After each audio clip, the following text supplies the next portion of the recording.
CTV3 News. Orange Walk Council condemns vandalism of traffic sign, urges community responsibility. Belizean fugitive Ellis made his return to Belize after months on the run.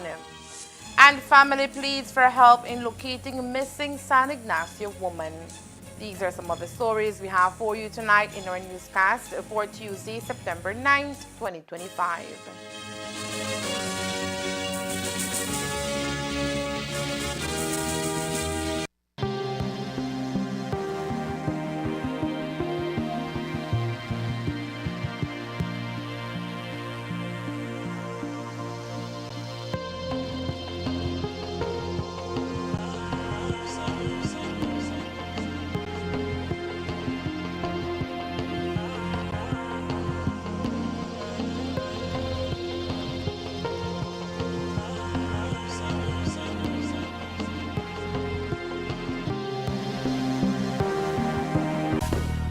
Celebrate Belize's 44th independence anniversary with us. Join us this September as Belize shines brighter than ever. Be part of the excitement and showcase your business to thousands of viewers during our live coverage of these spectacular events. September 19th, Children's Rally. September 13th, Carousel Carnival. September 20th, Flag Raising Ceremony. And September 21st, the Citizens Parade. Everybody jump and wave. Show me 1,000 and just show me 1,000 and Maximize your visibility. All events will be broadcast live on Channel 53 of Centaur Cable Network, available on the Express Plus app and streamed across our popular social media platforms, including CTV3 News, Fiesta FM Radio, and Despierta Belize. Get more value for your advertising dollar, reach a wider audience, and be part of Belize's most celebrated month. Contact us today at 670-9177 for more information.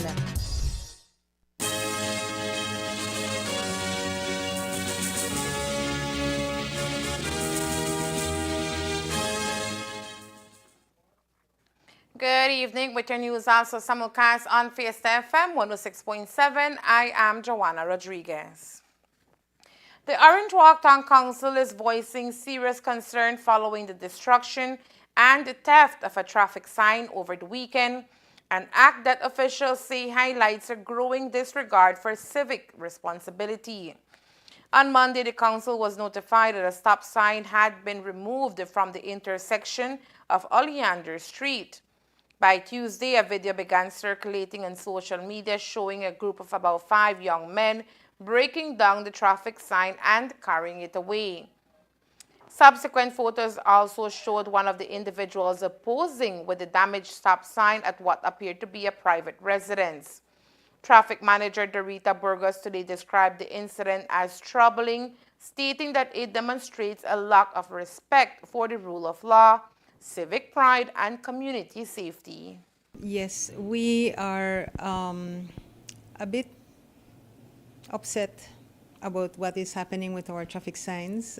We've had individuals tampering with those, removing those, but not to the level that we found out recently.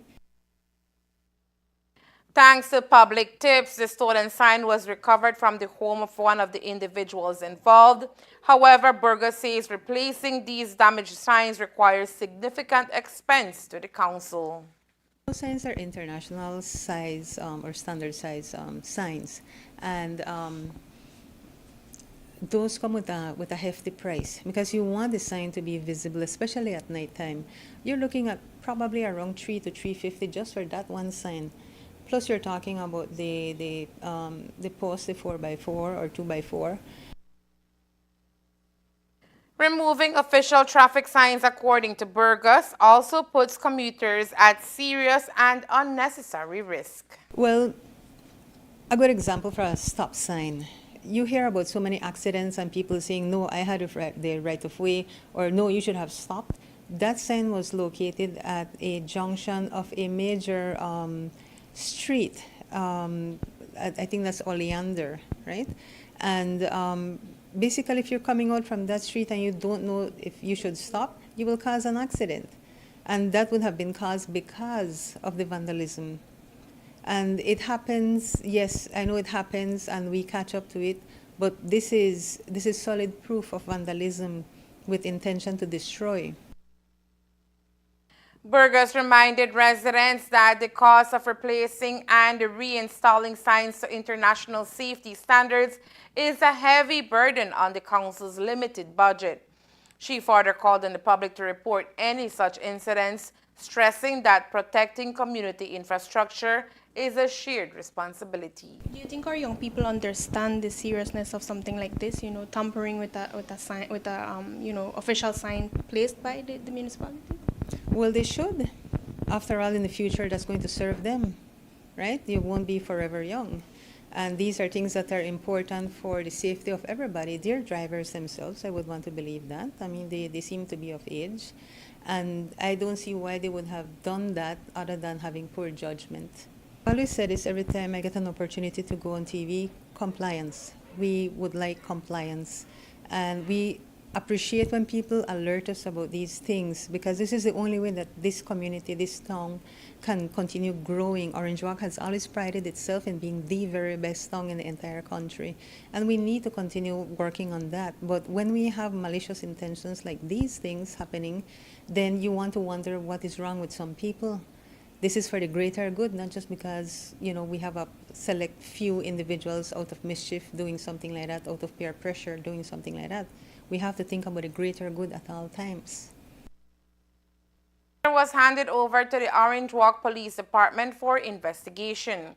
While police confirmed that no formal charges will be filed due to the individuals being students, the young men are expected to face consequences, including paying for damages caused and performing community service.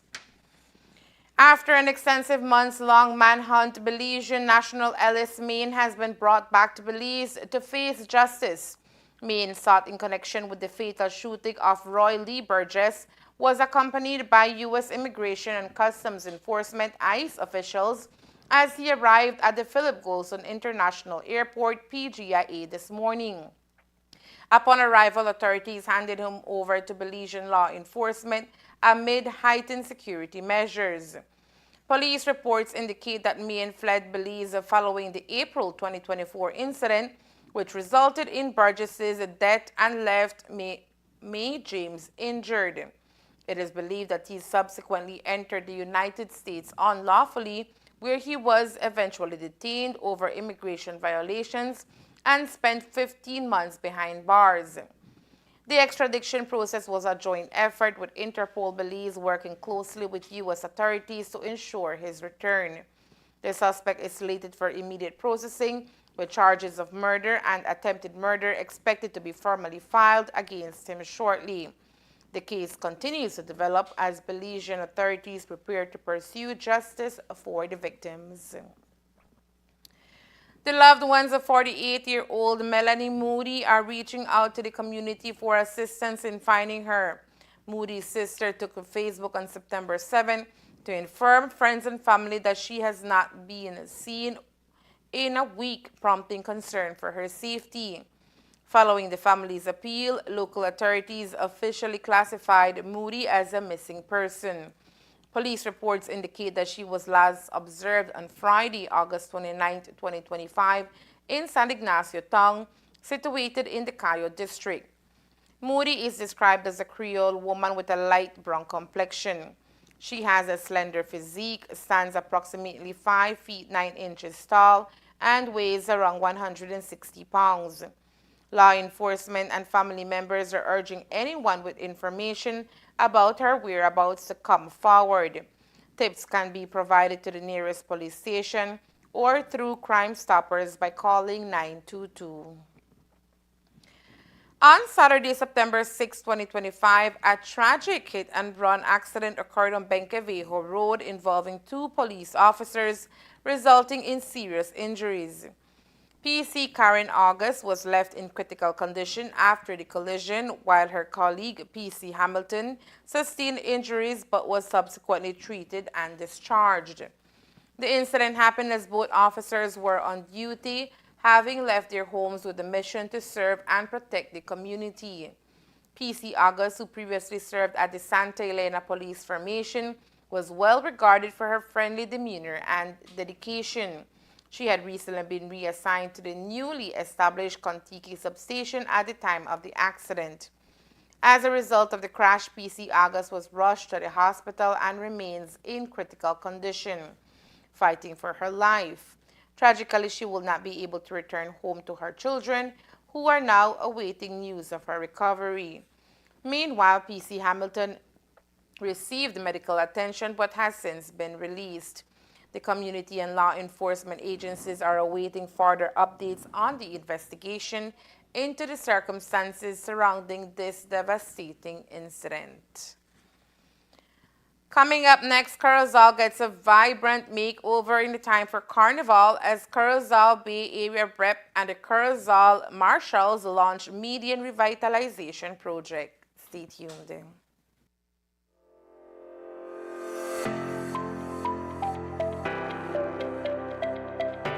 It is truly a proud and historic moment for us here in San Ignacio.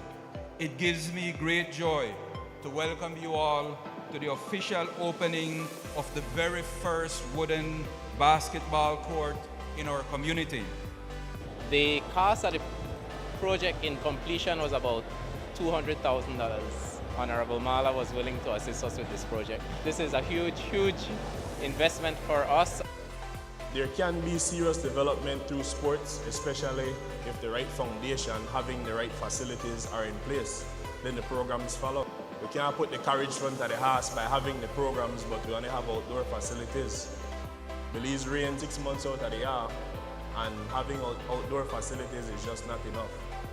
Our focus is going to be on education because that's a part of using sports as a vehicle to get as many of our athletes to international schools to play football, basketball, volleyball, track, whatever it is. The other thing is health. 33% of our people are afflicted by diabetes, hypertension, or some ailment like that. And those things can be prevented. So we want to create again the facilities where people can go exercise, have fun.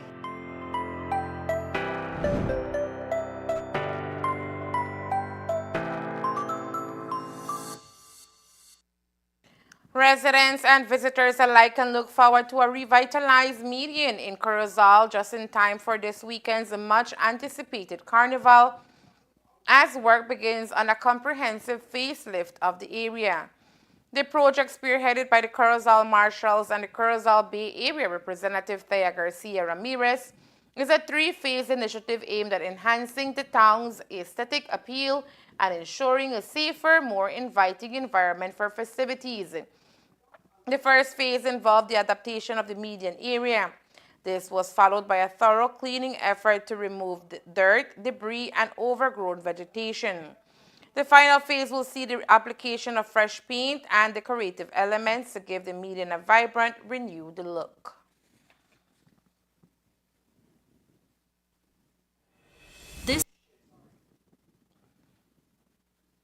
We proposed it to the minister, and the minister got the permission for us, the adoption for the median, no? And then from there, we cleaned it, and that was phase one, and we weren't prepared immediately to do phase two and phase three, no? We're actually at phase three right now at this point in time. The first phase was to clean up and to see what all damages the median has and so on. At this point in time, from there, we moved on to phase two when the September celebrations started. And we said, okay, well, let's decorate the median. So we started decorating and so on. And then a generous sponsor came and said, okay, well, you know something, you're doing a good job. Let me sponsor some paint. So we accepted the paint. They told us or asked us how many buckets of paint or what's the amount of paint you will be using. So I got someone to check it out for us, and we got 5 buckets of paint. We used it, and right now we're there halfway. And our minister said, okay, you know something, you guys will need more paint. So we got another 5 buckets. So in total right now, as we speak, the guys are out there painting the median at this point in time. The median runs 1.5 miles from the Jade Head roundabout to the George Price roundabout. The entire area, according to the president of the Corozal Marshals, Josue Perez, will now be decorated depending on the occasion. At this point in time, we have the idea or the intentions to add more to the median. For example, the continue the decorations for like Christmas, for example. Want to decorate it with Christmas decorations, and then I have been approached by someone that does landscaping as well, and we will be putting trees and flowers and so on along the median. Thanks to all those guys that are giving their time, their support on this project. No, it's something very special for all Corozaleños. No, we want to make it a landmark for Corozaleños. You know, when you are passing by, you feel good that you are in Corozal, or when you reach in town, you are in Corozal, you feel that spirit. No. The coordinated effort reflects the commitment of local authorities and community organizations to foster a better atmosphere for Corozal. Stakeholders from across government, utilities, research institutions, and farming communities gathered this week for a workshop focused on integrating climate information into decision-making processes that affect key sectors in Belize. The initiative sought to identify critical decision points within agriculture, water management, energy supply, and disaster preparedness, which are most sensitive to climate and weather patterns.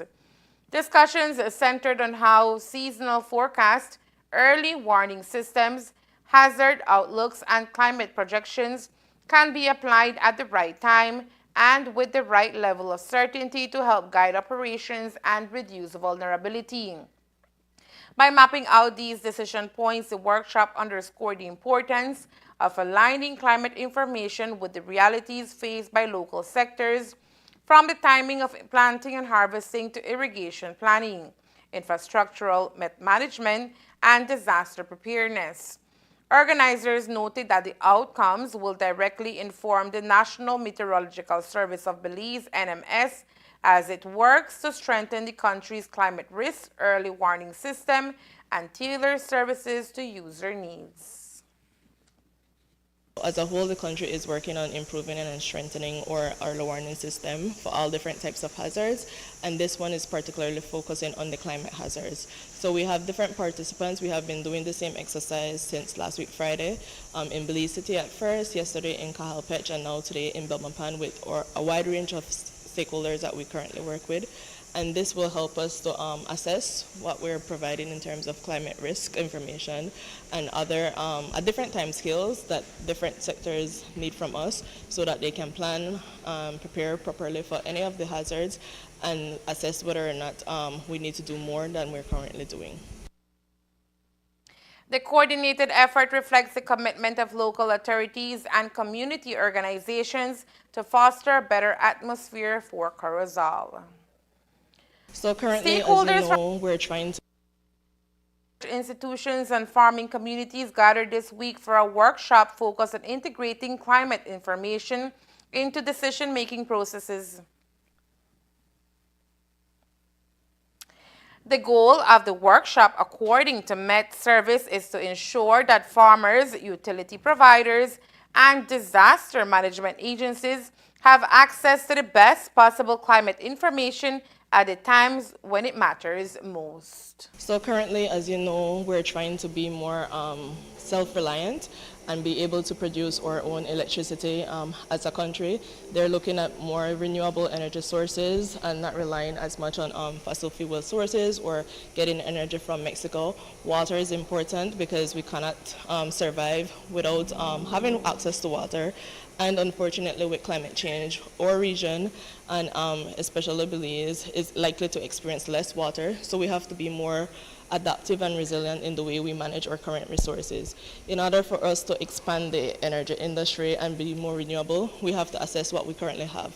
So if we're looking at solar energy, we need to know if we have enough sunlight to go into this particular industry, and that is where the data that the Met Service has collected over the years, and that is used to do any risk assessment to determine, like, even the solar panels, what type works best in our particular climate. That is the information that we are supposed to be providing to the energy sector. And just to ensure that we are sustainable as a country, we're focusing on the sectors that will help us to be more resilient going forward in the future. And it's not just limited to those sectors, because everything is interconnected. Yeah. One of the exercises we did this morning, just as an icebreaker, is just as each different person here, there was one simple example of how weather or climate impact their regular normal lives. And then the responses range from getting up today to decide if they're going to wash, or if they need to take an umbrella, to watering their plants, without people realizing the weather and climate impacts everything that we do. So we need to work collectively together to reduce our risk and vulnerability, hence the reason why we're doing the climate risk assessment, so that we can't stop the hazards, but we can do several different things to reduce the risk and from those hazards, and so we're a more resilient country. The Sugar Industry Research and Development Institute, SURDI, also took part in the event, noting that the sugar sector, which has been heavily impacted by prolonged droughts, unpredictable rainfall, and rising temperatures, stands to benefit directly from this type of dialogue. This workshop is very important. Why? Because us involved in the agriculture sector, especially the sugar industry, we need to see how weather and climate information is relevant to what we do. For example, the sugar cane is very dynamic.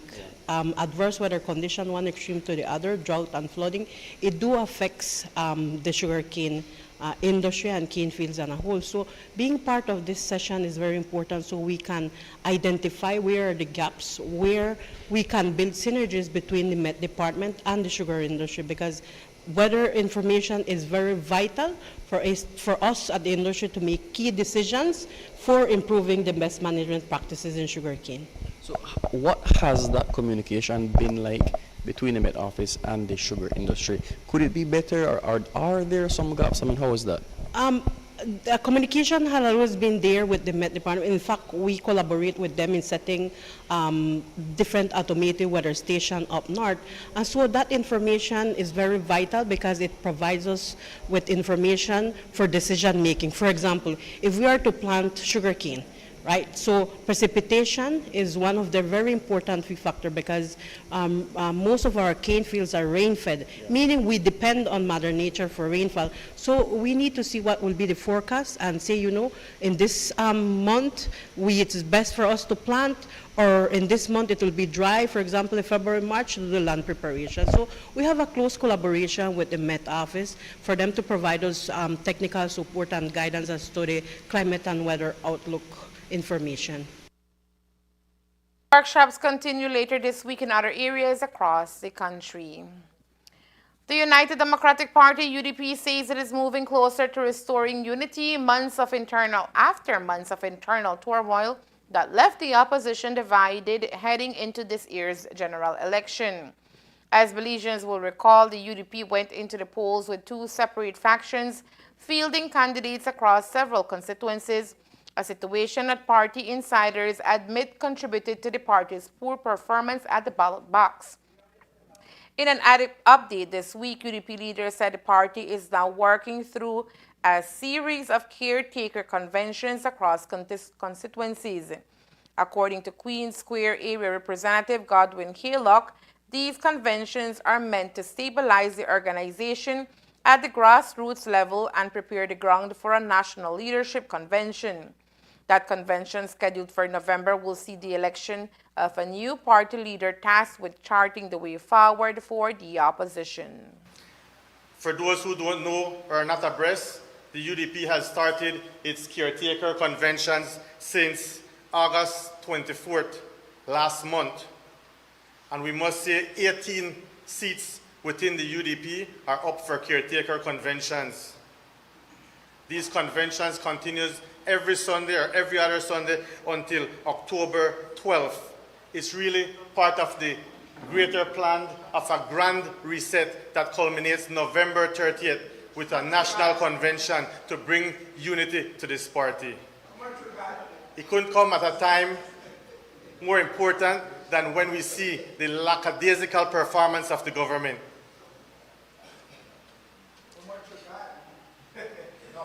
I must also say that we have 6 conventions remaining that will be contested conventions, and after that, all 18 conventions will be through.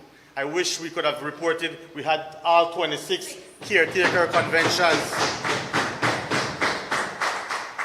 However, I don't need to name the reason or the person why we cannot have 26 caretaker conventions. Yes, it might be more than one culprit responsible for that, but under the leader of the opposition, this parliamentary team is pushing her to become the next party leader for the United Democratic Party. Party officials maintain that while challenges remain, the upcoming convention offers a pivotal moment for the UDP to turn the page in months of division and focus on renewal. And there is more news after the break. Stay tuned.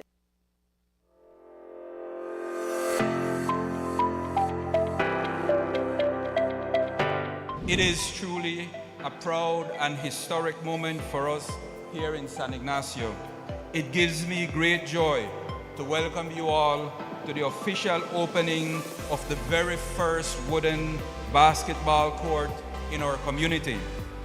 The cost of the project in completion was about $200,000. Honorable Mala was willing to assist us with this project. This is a huge, huge investment for us. There can be serious development through sports, especially if the right foundation, having the right facilities are in place. Then the programs follow. We can't put the carriage front of the house by having the programs, but we only have outdoor facilities. Belize rain 6 months out of the year, and having outdoor facilities is just not enough. Our focus is going to be on education because that's a part of using sports as a vehicle to get as many of our athletes to international schools to play football, basketball, volleyball, track, whatever it is. The other thing is health. 33% of our people are afflicted by diabetes, hypertension, or some ailment like that. And those things can be prevented. So we want to create again the facilities where people can go exercise, have fun.